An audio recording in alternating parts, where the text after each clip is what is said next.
오늘 이 시간에는 디모데전서 4장 6절로부터 10절까지의 말씀을 통해서 주님의 좋은 일꾼이 됩시다 라는 제목으로 하나님의 말씀을 전하도록 하겠습니다. 사도 바울은요, 디모데에게 보내는 편지를 통해서 그가 주님의 일꾼으로서 어떻게 살아가야 하는지에 대한 권면을 해주고 있습니다. 그 가르침은 또 우리 지금 이 세대를 살아가고 있는 우리에게도 큰 가르침과 교훈을 주고 있는 말씀이라고 할 수 있죠. 여러분, 세상에는요, 직업이 얼마 정도 될까요? 몇 가지의 직업이 있을까요? 많죠. 셀 수 없을 만큼 정말 다양한 직업들이 지금 또 매일 수십 개씩, 아니 수백 개씩 생겨나고 있습니다. 꼭 집어서 몇 개라고 말할 수 없을 정도로 굉장히 많은 직업과 역할들이 있습니다. 그런데 그 중에서 우리 그리스도인, 예수를 믿는 사람들에게 가장 중요한 역할은 무엇일까요? 저는 감히 주님의 일꾼이라고 말씀드릴 것 같습니다. 여러분, 우린 세상에서 다양한 일들을 하고 살아가고 있지만 주님의 일꾼으로서의 삶은 그 어떤 것보다 가치가 있고 그 어떤 것보다 우선되어야 한다고 생각이 됩니다. 왜냐하면 주님의 일꾼이라는 사실은 하나님의 뜻을 따라 섬기는 사람이기 때문이죠.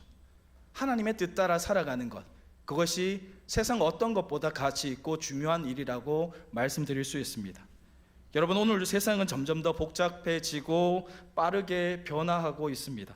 이러한 세상 속에서 우리 그리스도인들은 어떻게 하면 주님의 일꾼으로 맡은 사명을 잘 감당할 수 있을까? 많은 사람들이 세상의 가치와 그리고 세상의 이념을 따라가고 있는 이 시대 가운데 과연 우리는 어떻게 하면 하나님의 말씀 따라 그렇게 살아가고 있을까? 세상과 다른 기준과 가치를 가지고 살아갈 수 있을까? 이런 생각을 항상 하게 됩니다.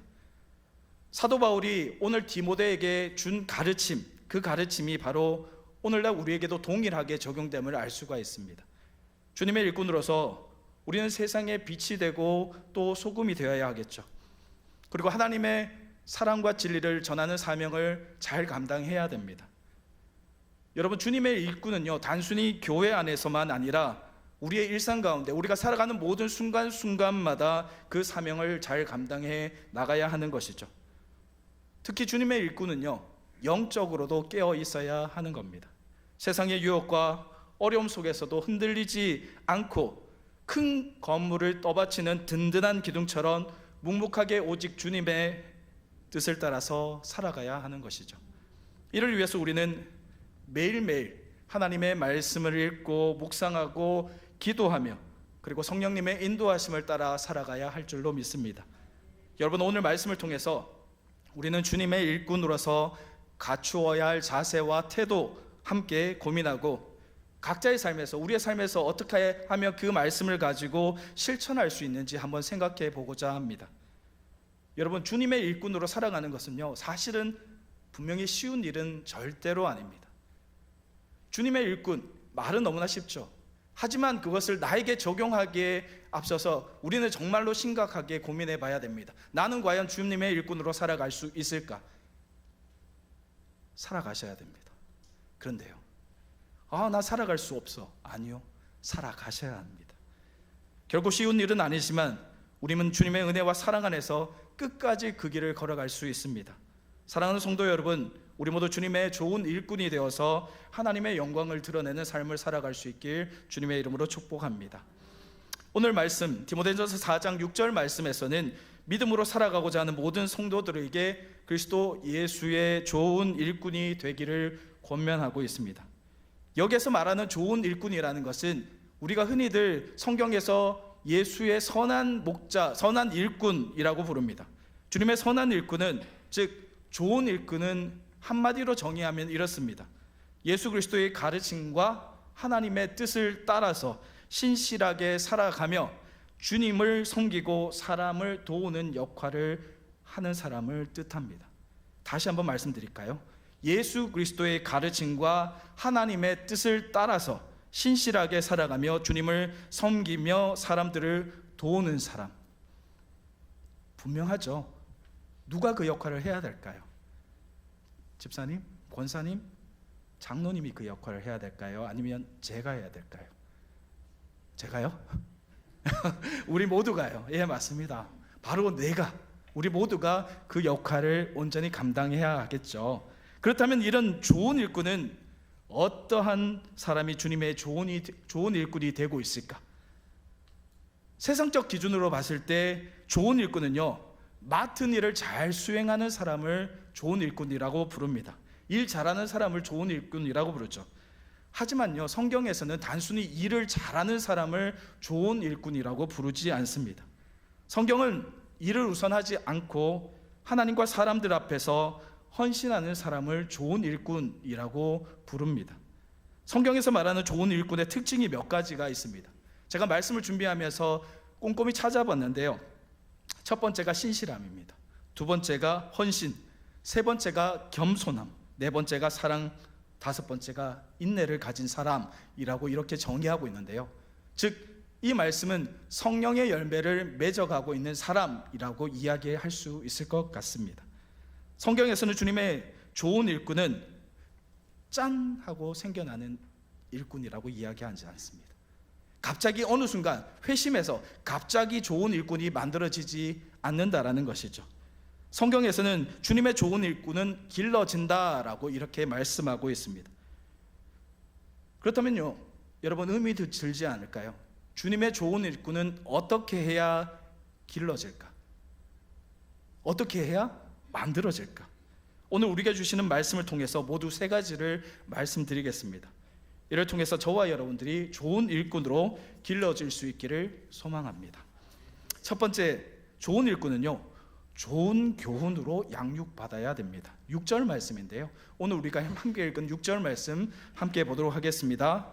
내가 이것으로 형제를 깨우치면 그리스도 예수의 좋은 일꾼이 되어 믿음의 말씀과 내가 따르는 좋은 교훈으로 양육을 받으리라. 아멘. 여러분, 여기에서 좋은 일꾼은 좋은 교훈으로 길러진다라고 말씀하고 있습니다.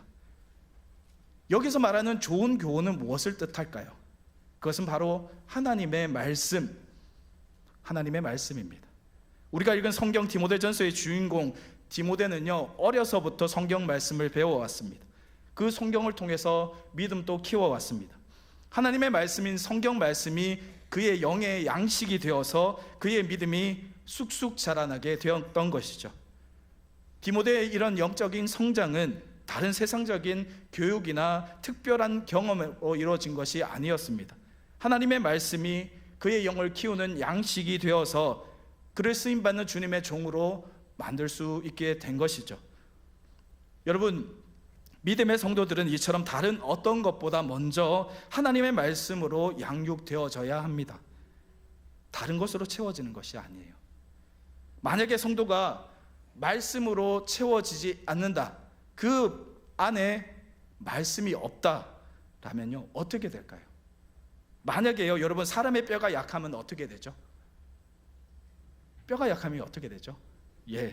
죽는다라고 말씀하시는 분들 계시는 것 같은데, 기둥이 약하면 건물이 작은 힘에도 쉽게 무너지듯이 사람도 마찬가지죠. 사람의 뼈가 약하게 되면 말 그대로 제대로 힘을 쓸 수가 없습니다. 온갖 질병에 노출되기도 하고요, 여러 가지 사람으로서의 구실을 제대로 할 수가 없습니다. 여러분, 하나님의 말씀이 성도 안에 없게 되면요, 말씀으로 양육받지 못하게 되면 껍데기만 성도로 살아갈 수밖에 없게 되는 거죠. 그 안에 말씀이 없으니, 뼈가 없으니 힘이 없는 거예요. 말씀이 없으니 내 입술로 말씀 한마디를 내뱉지를 못하는 거예요.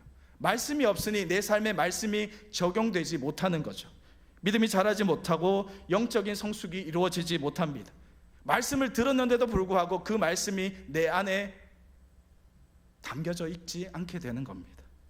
작은 어려움에도 시험 받게 되죠. 시험 받으니 어떻게 되죠? 그 시험을 이기지 못합니다. 쉽게 넘어집니다. 여러분, 우리는 성경 말씀을 하나님의 말씀으로 받으셔야 됩니다. 하나님의 말씀, 여러분 한번 생각해 볼까요? 여러분 가지고 있는 성경책 있으시죠? 이 말씀 누구의 말씀이죠? 하나님의 말씀이죠. 정말로 하나님의 말씀이라고 믿으세요? 그렇다면요, 이 말씀이 어디에 있어야 될까요? 어디에 있어야 될까요? 늘 가까이에 있어야죠. 집안 한 구석에 어딘지도 모르는 책장 속에 있으면 될까요? 늘 내가 오고 가는 걸음걸음마다, 교회 오는 발걸음마다 항상 내 몸속에 지니고 있어야죠. 말씀을 읽었는데 10년을 말씀을 읽었는데 성경책이 깨끗하다, 맞을까요? 저는 개인적으로 아니라고 생각합니다. 성경책이 굉장히 손에 달아서 착 하면 넘길 수 있을 정도로 성경책이 내 몸에 맞아야 된다고 생각합니다. 왜냐? 하나님의 말씀이기 때문에, 무엇보다 귀중한 말씀이기 때문에, 하나님의 말씀이 나를 살릴 수 있는 말씀이라고 믿기 때문에, 헛된 길이 아니라 온전한 길로 가기 위해서는 이 말씀이 나의 이정표가 되고 이 말씀이 나를 살리는 말씀이 될 수 있기 때문에 소중하게 여기는 겁니다. 소중하게 여긴다는 것은 어느 금고에 고이 모셔두는 것이 아니죠. 늘 읽고 늘 가까이 하고 늘 붙잡고 살아야 되는 말씀이라는 것이죠. 여러분, 하나님의 말씀을 귀하게 여기시길 바랍니다. 이 말씀이 나를 살릴 수 있는 중요한 열쇠가 될 수가 있습니다. 여러분, 주님의 좋은 일꾼이 되기 위해서는 이 성경 말씀 무엇보다 믿음을 키워주는 참된 양식으로 여기시고 받으시고 양육되셔야 됩니다. 그럴 때 비로소 우리는 주님의 좋은 일꾼으로 길러줄 수 있게 되는 것입니다. 저와 여러분들이 하나님의 말씀을 참된 양식으로 먹음으로써 영이 강건하여지고 주님의 선한 일꾼으로 양육되어지기를 주님의 이름으로 축복합니다. 저와 여러분들이 주님의 좋은 일꾼이 되기 위한 두 번째 방법인데요, 7절 말씀을 함께 볼까요? 7절 말씀입니다. 함께 보겠습니다. 망령되고 허탄한 신화를 버리고 경건에 이르도록 내 자신을 연단하라. 아멘. 7절 말씀에 이르기를 주님의 좋은 일꾼이 되기 위해서는 망령되고 허탄한 신화를 버리고 경건의 훈련을 받아야 된다라고 이렇게 말하고 있습니다. 7절 말씀에 보니 망령된다는 말의 원어적인 표현은요, 베벨로스라고 하는데 신성하지 않은, 불경스러운이란 뜻을 가지고 있는 단어이고, 그 뒤에 바로 나오는 허탄한 신하라는 이 말 있죠. 이 말은 바로 말도 안 되는 실없이 지어낸 이야기를 허탄한 신하다라고 이야기합니다. 즉 헛소리, 거짓말, 이것을 허탄한 신하라고 이야기하는데요, 사실 이 허탄한 신하의 헬라어 원문은 그라우데이스 미두스라는 말인데요, 이 말은 성경에서 여기에만 나오는 단어입니다. 직역하자면 늙은 여자가 들려주는 신화 이야기. 오, 진짜예요. 한국말로 번역하면 늙은 여자가 들려주는 신화 이야기가 허탄한 신화예요. 이것들은 이단들이 주장하는 끝없는 신화와 미신적인 이야기를 뜻하는 건데요, 초기 기독교 공동체에는 유대교의 전통과 율법을 그대로 따르려는 사람들이 있었습니다. 이들은 예수 그리스도의 복음과 상반되는 율법주의적인 신앙을 고수하면서 그리스도인들도 반드시 유대교의 율법을 다 지켜야 구원을 받을 수 있다라고 이렇게 이야기했습니다. 그리고 초기 기독교는 로마 제국 내에서 전파되었기 때문에 로마와 그리스 신화 그리고 전설이 기독교 신앙에 영향을 미치기도 했습니다. 예를 들어서 그리스 신화와 신들, 영웅들의 이야기가 기독교 신앙과 혼합되어서 잘못된 가르침이 전해지곤 했던 거죠. 이러한 허탄한 신화들은 초기 기독교 공동체 내에서 신앙의 순수성을 해치게 됩니다. 그리고 시도인들의 올바른 신앙생활을 방해하는 요소가 되게 되었습니다. 바울과 다른 사도들은 그래서 잘못한 가르침을 경계하고 오직 예수 그리스도의 복음에 충실할 것을 강조한 것이죠. 여러분, 주님의 좋은 일꾼은 바로 이러한 허탄한 신화, 즉 거짓말로부터 자유로워져야 합니다. 예수의 좋은 일꾼은 거짓된 가르침을 거부하셔야 됩니다. 믿음의 말씀과 선한 교훈을 기준으로 여기에 합당하지 않은 것은 마스리는 소금처럼 내가 가지고 있을 필요가 없습니다. 요즘 유튜브 많이 보시죠? 많이 보시지 마세요. 신앙에 도움이 되지 않습니다. 특히 정치 이야기 많이 보시죠? 보시지 마세요. 전혀 도움이 되지 않습니다. 맛있는 소금을 내가 계속 가지고 있게 되면 우리 집은 어떻게 되죠? 맛을 잃은 소금으로 가득 차게 됩니다. 필요하신가요? 필요 없습니다. 맛을 잃은 소금은 나에게 아무런 이득이 되지 않습니다. 쌓아두실 필요가 없어요. 그러면 어떻게 해야 되죠? 버리셔야죠. 쓸모없는 것은 버리셔야 됩니다. 쌓아두면 결국에는 나에게 해가 됩니다. 18세기 말에 중국 베이징에 말라리아가 창궐을 했습니다. 말라리아, 모기가 옮기는 질병이죠. 현재도 치료법이 마땅하지는 않습니다. 그나마 지금은 조금은 발전이 되어서 치료받을 수는 있다고 하는데, 사실은 많은 사람이 현재도 이 말라리아로 죽음을 맞이하고 있습니다. 18세기니까 아주 오래전에는 말라리아가 창궐하니 많은 사람이 말라리아에 걸리면 죽을 수밖에 없었죠. 당시 베이징에는 말라리아에 대한 공포가 아주 확산되었다고 합니다. 그런데요, 한간에 이상한 소문이 떠돌기 시작합니다. 용뼈를 삶아 먹으면 말라리아가 낫는다. 네, 이상하죠? 용뼈를 삶아 먹으면 말라리아가 낫는답니다. 그런데요, 더 신기한 일이 벌어집니다. 며칠 뒤에요, 동네 약방에 용뼈를 빻다는 소문이 났습니다. 그리고 실제로 용뼈를 팔기 시작했습니다.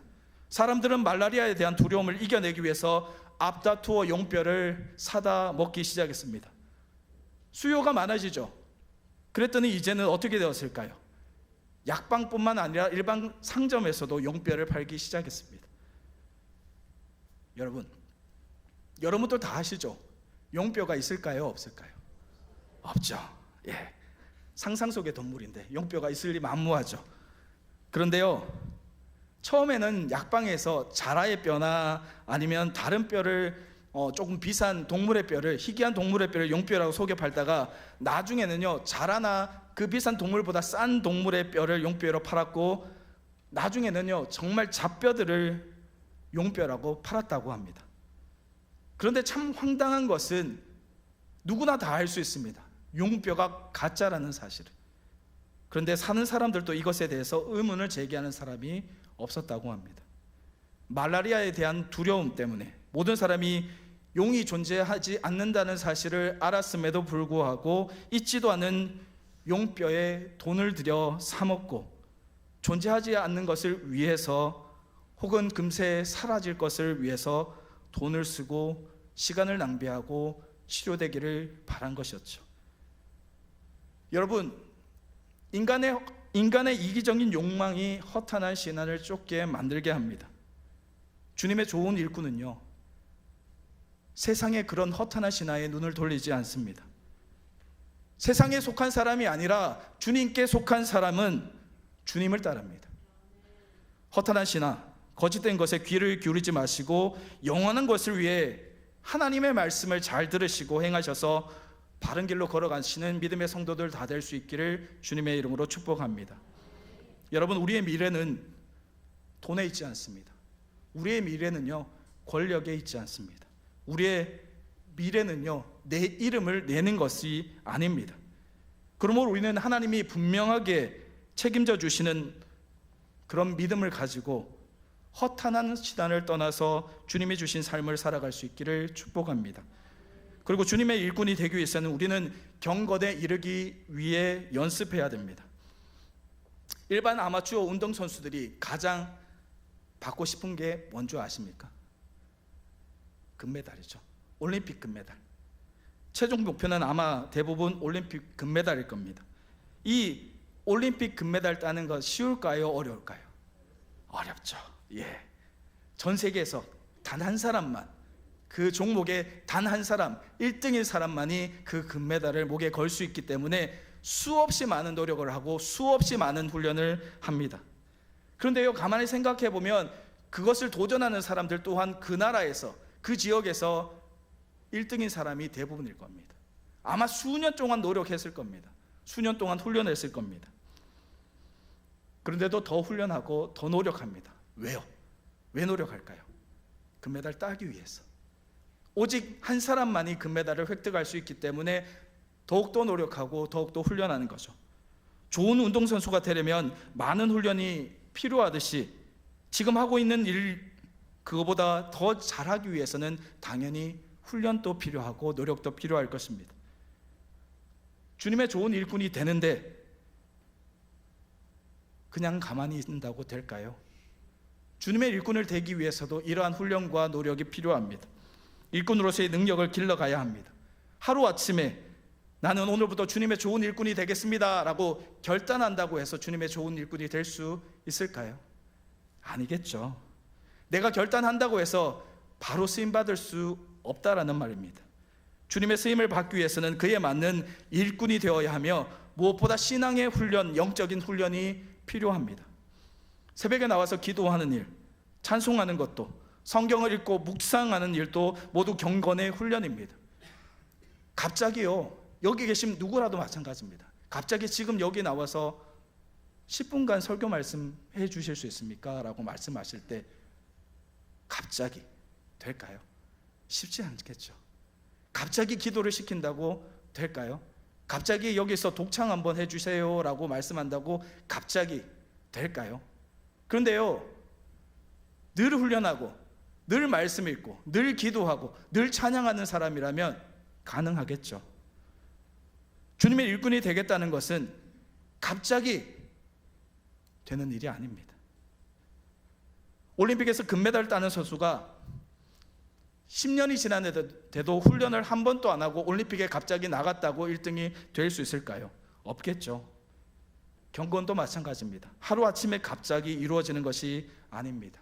지속적으로 연습하고 훈련하고 노력해야 경건에 이를 수 있게 되는 것이죠. 사랑하는 여러분, 경건에 이르기 위해서 열심히 훈련하시기 바랍니다. 경건에 이르기 위해서 열심히 연습하시기 바랍니다. 이를 통해 주님의 좋은 일꾼 되는 은혜가 있기를 축복합니다. 마지막 세 번째, 주님의 좋은 일꾼이 되기 위해서는 수고하고 전력을 다해야 됩니다. 10절 말씀 함께 볼까요? 10절 말씀 함께 보겠습니다. 이를 위하여 우리가 수고하고 힘쓰는 것은 우리 소망을 살아계신 하나님께 두미니 곧 모든 사람, 특히 믿는 자들의 구주시라. 아멘.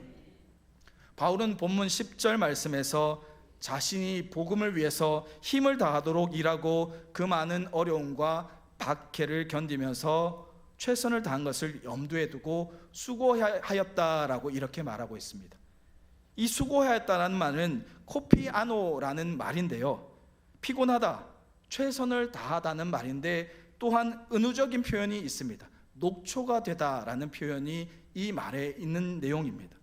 결국 10절 말씀에 수고하였다라는 것은 내가 할 수 있는 모든 힘을 다 짜내어서 녹초가 되도록 최선을 다해 충성하여 일하였다라고 이렇게 말하고 있는 것이죠. 여러분, 어느 한 사람이 회사에 들어갔다라고 한번 가정해 볼까요? 그가 회사에서 맡겨진 일에 대해서 열심히 일하지 않고 대충 시간만 보낸다면 회사의 입장에서 그를 계속 채용할 이유가 있을까요? 없죠. 네. 왜냐하면 회사는요, 그 사람을 채용해서 이익이 남아야 했는데 오히려 그 사람을 채용하고 시간을 보내면 보낼수록 오히려 손해가 난다면 그 사람을 계속 채용할 이유가 없는 거겠죠. 네, 시간을 줄 수 있겠죠. 시간을 주었는데도 노력하지 않아요. 시간을 주었는데도 수고하지 않아요. 열심히 하고자 하는 의지가 없어요. 최선을 다해 쏟아놓을 의지가 없다라면 회사는 어떻게 할까요? 여러분, 우리는 나는 주님께 어떤 일꾼이 될 수 있을까? 이것을 먼저 생각해 보아야 합니다. 여러분, 주님의 좋은 일꾼은요, 내가 아니라 주님께 이익을 남겨드리기 위해서 나의 손해를 감수해야 되는 사람입니다. 그렇지 않나요? 주님을 위해 일해서 주님께 이익을 남겨드리는 것이 일꾼으로서의 역할입니다. 더욱 수고하고 전력을 다해서 주님께 공헌하기로 작정하고 일꾼이 나에게 맡겨진 일에 무엇보다 최선을 다하고 그것을 위해 노력해야 되는 거죠. 나로 인해서 최선의 것을 주님께 드리는 것이 맞는 겁니다. 여러분, 착각하시면 안 돼요. 우리는 정말 쉽게 착각해요. 나를 위해 주님이 있는 것이 아니에요. 그렇지 않나요? 나를 위해 주님이 필요한 것이 아니라 주님을 위해 내가 존재하는 거죠. 주님을 위해서 내가 있는 거예요. 주님의 영광을 위해서 내가 살아야 하는 겁니다. 그게 그리스도인으로서의 가치가 있는 일이에요. 교회도 마찬가지예요. 여러분, 교회는 서비스업이 아니에요. 여러분께 보여드리려고, 서비스하려고 교회가 있는 것이 아니라는 거죠. 죄송한데요, 예배는요, 여러분 만족을 위해서 준비되지 않습니다. 여러분 한 사람 한 사람 만족해야지 예배가 잘 드려지는 예배가 아니에요. 우리가 교회 안에서 감당하는 모든 사역도 마찬가지입니다. 교회는요, 100사람의 목소리를 다 듣는 것이 아니에요. 바른 기준, 그 기준 안에서 자신의 목소리, 자신의 생각을 내려놓고 주님의 생각에 나를 맞추는 거예요. 그렇지 않나요? 한번 생각해 보세요. 내 목소리 들어주는 곳이 아니라 주님의 목소리를 듣는 곳이 교회라는 거예요. 성도 한 사람의 목소리가 아니라 주님의 음성에 맞춰서 내가 살아가야죠. 그 음성에 맞춰서 순종하는 것이 교회예요. 순종하는 것을 배우는 것이 교회예요. 그래서 교회는요, 주님의 일꾼이 많아야 됩니다. 교회는요, 섬기는 분들이 많아야 돼요. 여러분, 여기 계신 누구라도 마찬가지 아니에요? 주님의 칭찬을 받고 싶으시죠? 주님의 일꾼 되고 싶으시죠? 주님의 일꾼이 되지 않으면 주님의 칭찬도 없습니다. 어떻게 할까요? 수고하지 않고 전력을 다하지 않고 주님께 받은 달란트 그저 땅속에 묻어두고 주님 오실 날만 기다리면요, 과연 주님께서 오셨을 그날에 그래 잘하였다, 착하고 충성된 종이라 이렇게 칭찬하실까요? 주님 오셨을 때 정말이지 내가 작은 일에 충성하였으면 내가 많은 것을 너에게 맡길 것이다 이렇게 말씀하실 거예요? 아니에요. 여러분, 전력을 다해 섬기시기 바랍니다. 피하지 마세요. 피하지 마세요. 여기서 피할 곳이 어디 있어요? 수고하셔야 됩니다. 노력하셔야 돼요. 피를 토하는 심정으로 이 세상 살아가셔야 돼요. 그때 비로소 주님이 잘했다라고 칭찬받는 일꾼이 될 수 있습니다. 사랑하는 저와 여러분들이 수고하고 전력을 다해서 일꾼으로서 사명 감당하여서 주님께 칭찬받는 은혜가 있기를 주님의 이름으로 축복합니다. 여러분, 일꾼은요, 일이 즐거워야 합니다. 그리고 믿는 사람은 믿는 것이 행복해야 됩니다. 여러분, 주님의 일을 사랑하고 주님의 일을 즐거워하시기 바랍니다. 그렇지 않으면 그 일이 우리를 힘들게 하고요, 우리의 영을 어지럽게 합니다. 정말이에요. 즐겁지 않으면요, 교회 오는 것이 즐겁지 않으면 교회가 나를 힘들게 하고 교회가 나의 영을 어지럽게 만듭니다. 주님의 일꾼이 되어 주님의 일을 하는 것은 영광스러운 일이에요. 오늘 보면 8절의 말씀을 표준 세번역으로 한번 볼까요? 이렇게 되어 있습니다. 화면 보고 함께 읽도록 하겠습니다. 육체의 운동은 약간의 유익이 있으나 경건의 훈련은 모든 면에서 유익하니 이 세상과 장차 올 세상의 생명을 약속해 줍니다. 아멘. 여러분, 성경이 말씀하시길 경건의 훈련은 한 가지라 아니라 모든 면에서 유익하다 이렇게 말씀하고 있습니다. 유익하면 해야죠. 좋대요. 우리에게 유익이 된대요. 해야 합니다. 반대로 하지 않으면 나에게 유익이 돌아오지 않습니다. 그러므로 우리는 반드시 경건의 훈련을 해야 됩니다. 여러분, 경건의 훈련을 통해 예수님의 선한 일꾼 될 수 있기를 주님의 이름으로 축복합니다. 그러기 위해서는 어떻게 해야 되죠? 좋은 교훈으로 양육받으시고 허탄하시나 버리시고 경건에 이르기 위해 연습하시고 수고하고 전력을 다해야 됩니다. 오늘 우리에게 주시는 이 말씀 여러분 분명히 기억하시기를 바랍니다. 또한 기억만 하시지 말고 행함을 통해서 저와 여러분들이 주님의 참된 일꾼, 주님이 사용하시는 좋은 일꾼 되셔서 주님의 큰 사랑을 경험하는 은혜가 있기를 주님의 이름으로 축복합니다.